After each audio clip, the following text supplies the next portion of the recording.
Good evening, everyone. Today's topic in this cardiogenic shock series is on the pharmacological treatment in cardiogenic shock, specifically looking at the inotropes and vasopressors. Now, before going into the pharmacotherapy in this particular scenario, so cardiogenic shock is a state of end organ hypoperfusion due to cardiac failure. And it's important to actually document by PA catheterization and Doppler electrography. These are two important tests to confirm an elevation of LV filling pressures.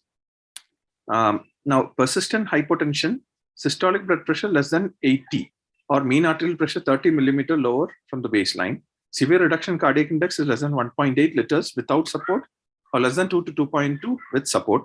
Adequate to elevated filling pressures is LV EDP more than 18 or RV EDP more than 10 to 15. Clinically, what you see is cool extremities, decreased neuron output, or an obtended mental status or sensorium. Causes of cardiogenic shock, so 75% or 3/4 of the causes are actually LV failure. The other causes include acute severe MR, isolated RV shock, tamponade rupture, ventricular septal rupture, which are all essentially the complications of myocardial infarction itself. So the other differentials you need to consider is acute myopericarditis, Takotsubo cardiomyopathy, acute valvular regurgitation, which may be a traumatic or degenerative one, and acute aortic dissection, acute stress in the setting of aortic or mitral stenosis, and massive pulmonary embolism. Now, the incident approximately it complicates 5 to 8% of STEMI and 2.5% of non-STEMI cases. 30% of cardiogenic shock is due to acute MI. Incidence is on the decline. Increasing number of myocardial infarction diagnosed due to troponin and increased use of reperfusion therapy. Now, what are the predictors? Gusto database identify the following predictors of 30-day survival who receive initial fibrinolysis. One is increasing age, prior MI, physical findings at the time of diagnosis, oliguria. So physical findings meaning the presence of altered sensorium, cold, clammy skin. All these are the independent predictors of 30-day survival. Just a short note on pathophysiology. Again, I'm not going into the details of pathophysiology because that probably is covered in the previous talks. So it's a downward spiraling cycle, which eventually leads to death, right from myocardial infarction, dysfunction, leading to an elevated LVDP, decreased cardiac output, decreased systemic hypoperfusion, decreased coronary pressure, ischemia, that's leading to compensatory vasoconstriction, progressive myocardial dysfunction, and death. Now, iatrogenic factors which worsen a cardiogenic shock.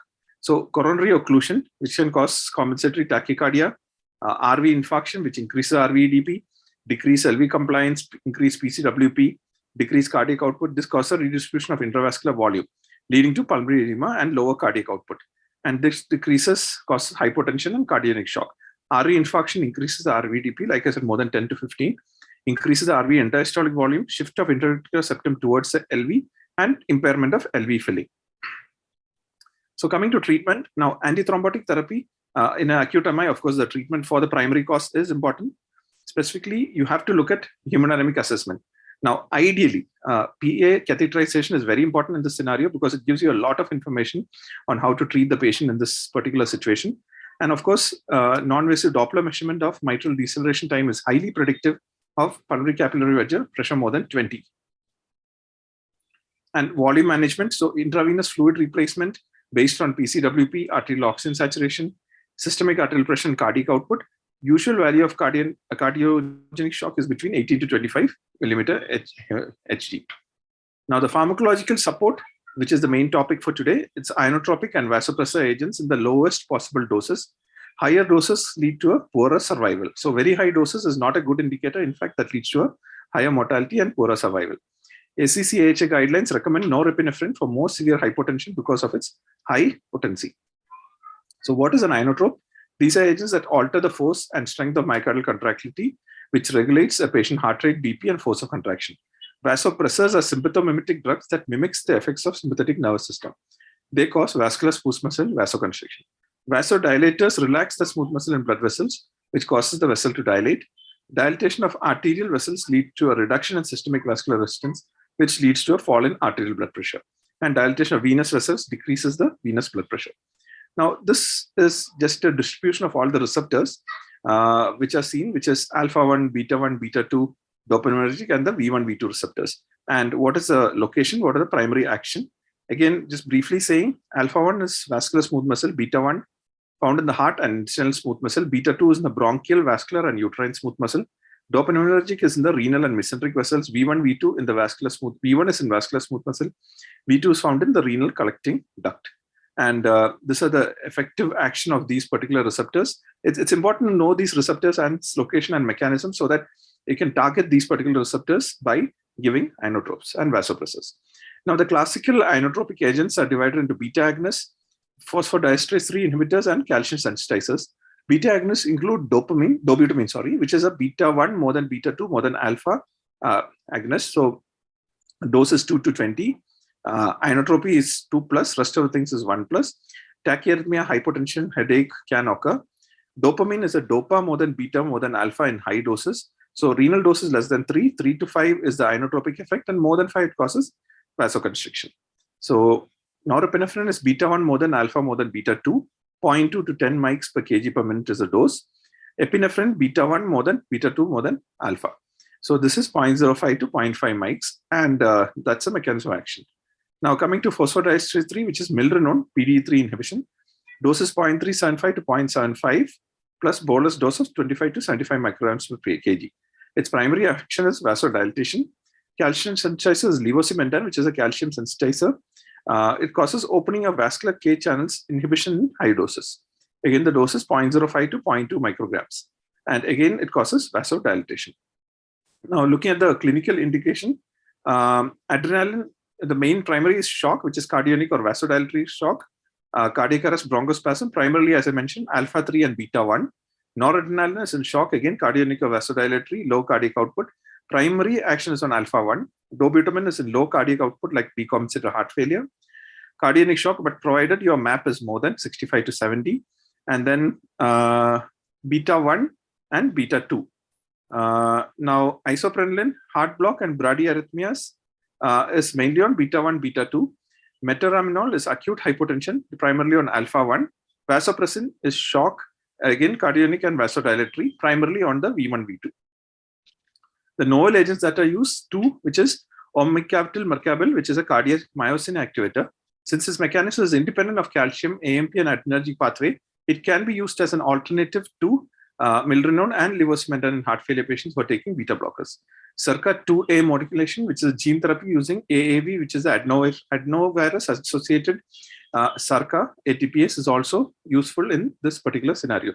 But again, please remember, all these are tried in small trials and not shown to have any mortality benefit. Now, commonly encountered concomitant conditions in acute heart failure patients and corresponding inotrope of choice. So hypotension, norepinephrine, and followed by dobutamine, dopamine, beta blockade, levosimendan, milrinone, pulmonary hypertension, levosimendan, milrinone, acute cardiorenal syndrome, dopamine is the drug of choice, heart failure of ischemic etiology, levosimendan and dobutamine, CABG, dobutamine is drug of choice, sepsis-related heart failure, again, norepinephrine, followed by dobutamine and levosimendan. Now, this is a study which looked at the short-term mortality. They found actually that the only drug which makes some difference is milrinone, but this was a very small study. Really cannot go by this particular result because the overall studies with these drugs are not really big. And the other drug which is proven of some benefit is actually NORAD. So globally, what is accepted is actually NORAD. Again, this is long-term, more than 90-day mortality. You find that almost all drugs have no effect on mortality, irrespective of what the clinical scenario is. And you look at the average mortality in a cardiogenic shock is around 30 to 50% in hospital stay for up to 7 to 10 days.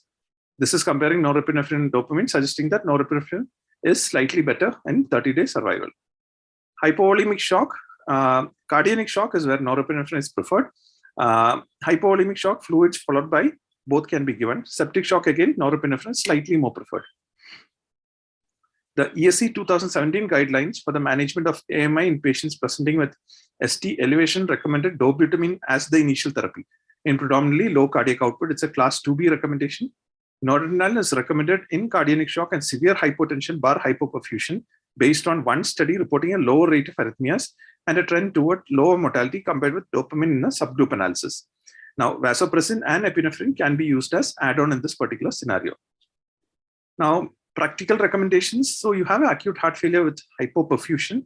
Systolic BP is less than 90. Inotropes plus minus vasopressors. Systolic BP more than 90, you go for vasodilators. So you have the less than 90 group where you have clinical stabilization, yes, transition to chronic heart failure treatment, not stabilized, mechanical circulatory support.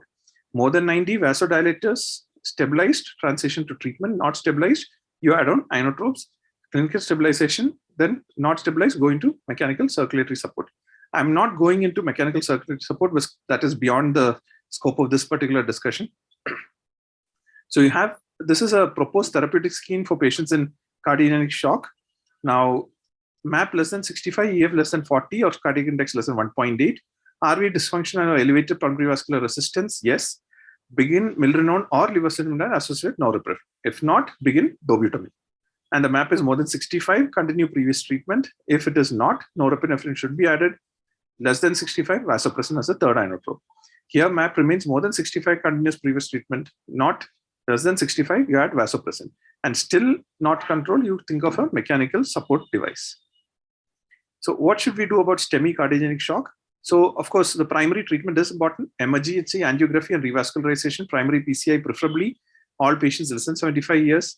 On-table echo to rule out mechanical effects, stabilize the patients in lab before revascularization, IABP pressors if required, anesthesia support. Consider calling the surgeon for true surgical complication, PCI of the culprit artery, use abciximab if required, consider percutaneous LVAD if shock persists with IABP plus multivessel revascularization. Thank you.